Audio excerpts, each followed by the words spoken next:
ಎಲ್ಲರಿಗೂ ನಮಸ್ಕಾರ. ಈಗ ಈ ಪ್ರಮೀಳಾ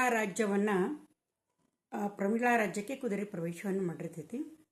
ಅರ್ಜುನಿಗೆ ಯುದ್ಧ ಅಂತಂದ್ರೆ ಅವನು ಒಂಥರ ನಿರುತ್ಸಾಹ. ಸುಧನ್ವನ ಜೊತೆಗೆ ಯುದ್ಧ ಆದಮೇಲಂತೂ ಅವನು ಯುದ್ಧದ ಒಂದು ಆಸಕ್ತಿಯನ್ನು ಕಳ್ಕೊಂಡ್ಬಿಟ್ಟಿರ್ತಾನೆ. ತನ್ನ ಮೇಲಿನ ತನ್ನ ನಂಬಿಕೆಯನ್ನು ಕಳ್ಕೊಂಡ್ಬಿಟ್ಟಿರ್ತಾನೆ. ಯುದ್ಧ ಅಂದ್ರೆ ಬೇಡಾಗಿರ್ತೈತಿ. ಆವಾಗ ಈ ಪ್ರಮೀಳಾ ರಾಜ್ಯ ಹೆಂಗಸರ ಜೋಡಿ ಯುದ್ಧ ಅಂತೂ ಮೊದಲು ಬ್ಯಾಡ್ ಅನಿಸ್ತೈತಿ ಅವಾಗ. ಕೃಷ್ಣ ಹೇಳ್ತಾನೆ, ಇದಕ್ಕೆ ಬಂದ ಒಂದು ಉಪಾಯ ಅಂತಂದ್ರೆ ಆ ಪ್ರಮೀಳೆಯನ್ನು ನೀ ಮದುವೆ ಆಗು. ನಾವು ಎರಡೂ ಇಡೋನು, ಯುದ್ಧ ಅಥವಾ ಮದುವೆ ಇವೆರಡರ ಒಂದು ಇಡೋನು ಅಂದ್ಕೂಳೆ ಅರ್ಜುನ ಮೊದಲು ಒಪ್ಪೋದಿಲ್ಲ. ಇಲ್ಲ ನಾನು ಯುದ್ಧವನ್ನು ಮಾಡಬೇಕು. ಆಮೇಲೆ ಕೃಷ್ಣ ಇನ್ನೊಂದನ್ನು ಹೇಳ್ತಾನೆ, ಇನ್ನು ಮುಂದೆ ನೀನು ನನ್ನ ಸಹಾಯವನ್ನು ನೀ ಪಡಿಬೇಡ ಅಂತ ಹೇಳ್ತಾನೆ. ನಾವು ಭಾಳ ಸಿಟ್ಟು ಬಂದಿರ್ತೈತಿ. ಸುಧನ್ವನಿಗೆ ಪ್ರತಿಜ್ಞೆ ಮಾಡಿರ್ತಾನಲ್ಲ, 3 ಬಾಣಗಳಲ್ಲಿ ನೀನು ಕೊಲ್ತೀನಿ ಅಂತೇಳಿ. ಅದಕ್ಕಾಗಿ ಅವ್ನು ಭಾಳ ಸಿಟ್ಟು ಬಂದಿರ್ತೈತಿ. ಭಾಳ ಶೂರ ಸುಧನ್ವ.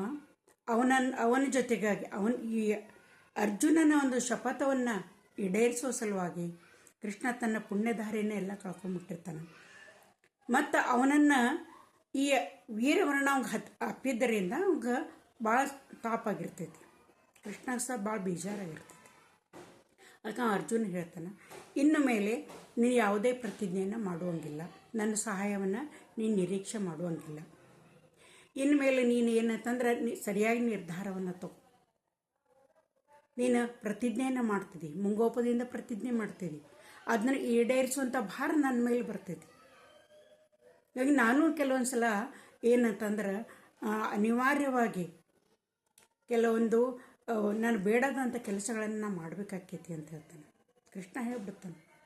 ಆಗ ಅರ್ಜುನ ಅಂತಾನೆ, ಕೃಷ್ಣ ನೀನು ಹಿಂಗಂದ್ರೆ ಹೆಂಗೆ ಅಂತ. ಇಲ್ಲ, ಇದನ್ನು ಮಾತ್ರ ನೀನು ನೆನಪನ್ನ ಇಟ್ಟುಕೋ ಅಂಥೇಳಿ ಕೃಷ್ಣ ಅರ್ಜುನಿಗೆ ಹೇಳ್ತಾನೆ. ಆವಾಗ ಇಲ್ಲಿ ಪ್ರಮೀಳಾ ರಾಜ್ಯದೊಳಗೆ ಅರ್ಜುನ ಹೇಳ್ತಾನೆ, ಈಕಿನ ಹೆಂಗೆ ನಾ ಮದುವೆ ಆಗಲಿ ಅಂದ ಕೂಡಲೇ ಅವಾಗ ಅವ್ನು ಹೇಳ್ತಾನೆ, ಇದ್ದದ್ದು 2 ದಾರಿ ಐತಿ. ನೀನು ಈ ಅಶ್ವಮೇಧ ಯಾಗದ ನಂತರ ಅವಳನ್ನು ಮದುವೆ ಆಗ್ತೀನಿ ಅಂತಂದ್ರೆ ಅವಳು ಬಹುಶಃ ನಿನ್ನ ಜೊತೆ ಯುದ್ಧಕ್ಕೆ ಬರುವುದಿಲ್ಲ ಅಂದ್ಕೂಡ ಆಯಿತು ಅಂಥೇಳಿ ಅವಳ ಜೊತೆ ಏನಂತಂದ್ರೆ ಮಾತುಕತೆಗೆ ಒಂದು ಸ್ಥಳವನ್ನು ಏರ್ಪಾಡು ಮಾಡ್ತಾರೆ. ಆಗ ಅವಳು ಗಂಡು ಪೋಷಾಕಿನಲ್ಲಿ ಪ್ರಮೀಳೆ ಯುದ್ಧಕ್ಕೆ ಬರ್ತಾಳೆ.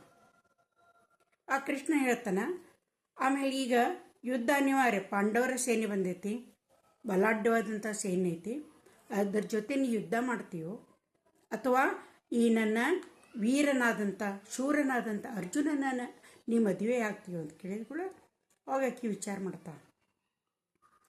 ಅರ್ಜುನ ಶೂರಾದಿ ಶೂರ, ಅವನ ಸೈನ್ಯದ ಜೊತೆಗೆ ನನ್ನ ಸೈನ್ಯ ಎಷ್ಟಾದರೂ ಅದು ಬಲಹೀನ ಆಗ್ತೈತಿ. ನಾ ಯುದ್ಧದೊಳಗೆ ಗೆಲ್ಲುವುದಂತೂ ಸಾಧ್ಯ ಇಲ್ಲ. ಅದಕ್ಕಾಗಿ ಇಂಥ ಶೂರನನ್ನು ಮದುವೆ ಆಗುವಂಥ ಆಹ್ವಾನವನ್ನು ಕೊಟ್ಟಾರಂತಂದಮೇಲೆ ಯಾಕೆ ಆಗಬಾರ್ದು ಅಂತಂದು ಹೇಳಿ ಆಕೆಯನ್ನು ಹೇಳ್ತಾಳೆ, ಮದುವೆಗೆ ತಯಾರಕ್ಕ. ಆವಾಗ ಅರ್ಜುನ ಹೇಳ್ತಾನೆ, ನಾ ಈಗಂತೂ ಆಗಾಕೆ ಬರೋದಿಲ್ಲ, ಅಶ್ವಮೇಧ ಯಾಗ ಮುಗಿದ ನಂತರ ನಾನು ಮದುವೆ ಆಗ್ತೇನೆ ಅಂತಂದು ಹೇಳಿ ವಾಗ್ದಾನವನ್ನು ಮಾಡ್ತಾನೆ. ಅವಾಗ ಏನಂತಂದ್ರೆ ಆ ಪ್ರಮೀಳೆ ಒಂದು ಸಂಧಾನವನ್ನು ಮಾಡಿಕೊಂಡು ಆ ಕುದುರೆಯನ್ನು ಬಿಚ್ಚೋದಕ್ಕೆ ಹೇಳ್ತಾಳೆ. ಆ ಕುದುರೆಯನ್ನು ಬಿಚ್ಚಿದ ಕೂಡಲೇ ಅವಳಿಂದ ಆತಿಥ್ಯವನ್ನು ಸ್ವೀಕಾರ ಮಾಡಿ ಮತ್ತೆ ಇವರು ತಮ್ಮ ಪಯಣವನ್ನು ಮುಂದುವರಿಸ್ತಾರೆ. ಮುಂದುವರಿಸಿದ ಕೂಡ ಏನಾಗ್ತೈತಿ ಅಂದ್ರೆ ಕುದುರೆ ಒಂದು ತನ್ನ ಹೋಗ್ತಾ ಒಂದು ಭೀಕರವಾದಂಥ ಅರಣ್ಯವನ್ನು ಪ್ರವೇಶ ಮಾಡುವಂಥ ಒಂದು ಹಂತದೊಳಗೆ ಬಂದಿರ್ತೈತಿ. ಮುಂದೆ ಒಂದು ಭೀಕರವಾದಂಥ ಅರಣ್ಯ ಇದ್ದಿರ್ತೈತಿ. ಮುಂದೆ ಏನೋ ಒಂದು ಪಡೆ ಹೋಗಿರ್ತೈತಿಲ್ಲ, ಋಷಿಕುಮಾರರ ಒಂದು ಪಡೆ, ಅವರೆಲ್ಲ ಮುಂದಿನ ಊರುಗಳ ಎಲ್ಲ ವಿಷಯವನ್ನು ಸಂಗ್ರಹ ಮಾಡ್ಕೊಂಡು ಬರ್ತಿರ್ತಾರಲ್ಲ, ಅವರು ಹೇಳ್ತಾರೆ ಅದು ಭೀಷಣಾಸುರ ಅನ್ನುವಂಥ ಒಬ್ಬ ರಾಕ್ಷಸನಿಗೆ ಸಂಬಂಧಪಟ್ಟಂಥ ಅರಣ್ಯ ಐತಿ. ಅಲ್ಲಿ ಬಹಳಷ್ಟು ಸಂಖ್ಯೆಯೊಳಗೆ ರಾಕ್ಷಸಿದ್ದವರು ವಾಸ ಮಾಡ್ತಾರೆ ಅಂಥೇಳಿ ಅವರು ಈ ಸುದ್ದಿಯನ್ನು ತೊಗೊಂಡ್ಬರ್ತಾರೆ. ಆ ನಂತರ ಆ ರಾಕ್ಷಸರು ಏನು ಮಾಡ್ತಿರ್ತಾರಂದ್ರೆ ಆ ಅರಣ್ಯದೊಳಗೆ ಯಾರು ಹಾದು ಹೋಗ್ತಿರ್ತಾರಲ್ಲ ಅವರನ್ನು ಕೊಂದು ನರಮಾಂಸವನ್ನು ತಿಂತಿರ್ತಾರೆ. ನರಮಾಂಸ ಭಕ್ಷಕರು ಅವರೆಲ್ಲರೂ. ಹಿಂಗೆ ಈ ಎಲ್ಲ ವಿಚಾರಗಳನ್ನು ಹೇಳ್ತಾರೆ. ಹೇಳಿದ ಕೂಡಲೇ ಇನ್ನೂ ಹೆಚ್ಚಿನ ಸುದ್ದಿಯನ್ನು ಸಂಗ್ರಹ ಮಾಡಿದಾಗ ಏನಕ್ಕೈತಿ ಅಂದ್ರೆ ಆ ಭೀಷಣಾಸುರ ಎನ್ನುವಂಥವ ಹಿಂದೆ ಭೀಮ ಇನ್ನೊಬ್ಬ ಬಕಾಸುರ ಅನ್ನುವಂಥ ರಾಕ್ಷಸನ ಕೊಂದಿದ್ನಲ್ಲ, ಅವನ ಅಣ್ಣ ಅವನ ಅಣ್ಣ ಭೀಷಣಾಸುರ. ಹಂಗಾರೆ ಈ ಭೀಮ ಬಕಾಸುರನನ್ನು ಕೊಂದಂಥ ಕಥೆನೂ ಬಹಳ ಮಂದಿಗೆ ಗುರ್ತೈತಿ. ಆದರೂ ಕೂಡ ಅದನ್ನು ನಾನು ಸ್ವಲ್ಪ ಸಂಕ್ಷಿಪ್ತವಾಗಿ ನಾನು ಹೇಳ್ತೇನೆ. ಪಾಂಡವರು ಕೌರವರಿಗೆ ಮೊದಲಿನಿಂದ ಆಗ್ತಾ ಇರೋದಿಲ್ಲ. ಕೌರವರಂತೂ ಭಾಳ ದ್ವೇಷ ಮಾಡ್ತಿರ್ತಾರೆ ಪಾಂಡವರನ್ನು. ಅವರನ್ನು ಹೆಂಗಾದರೂ ಕೊಲ್ಲಿಸಬೇಕು ಅಂತಂದು ಹೇಳಿ ದುರ್ಯೋಧನ ಇದ್ದವ ಯೋಚನೆಯನ್ನು ಮಾಡ್ತಾನೆ. ಇನ್ನೂ ಅವ್ರಿಗೆ ಇಂದ್ರಪ್ರಸ್ಥ ಹಸ್ತಿನಾಪುರ ಅಂತೆ ಭಾಗ ಮಾಡಿರೋದಿಲ್ಲ.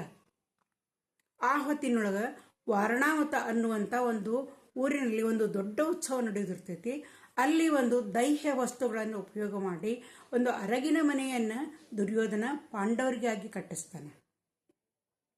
ಮುಂದೆ ಏನಾಗ್ತೈತೆ ಅನ್ನೋದನ್ನು ಮುಂದಿನ ಕಥೆ